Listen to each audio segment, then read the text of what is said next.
Today I'm going to teach you one weird thing that comes up in background checks and what it means.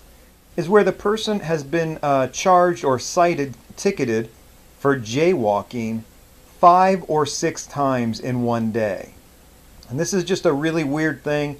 Here's the reality though of what that means. What happens is when the police chase somebody on foot and they have a reason to chase them, they're suspicious, maybe they have drugs, a gun, something like that, and the person runs.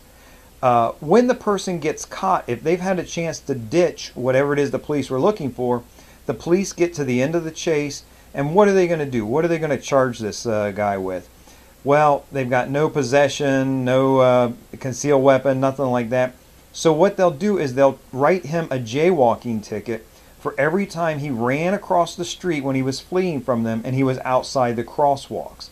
And so if he runs through across 5 or 6 different streets, they'll write him those tickets. Now, this is one of those things that I teach in my book, 51 Dirty Tricks Bad Guys Really Hate. So if you've got that book, this is a trick that you already know about, but it's a good thing for you to know as an investigator if you see it come up. This is Larry K, ShadowAnyone.com. Remember, do the right thing, even if it's the hard thing.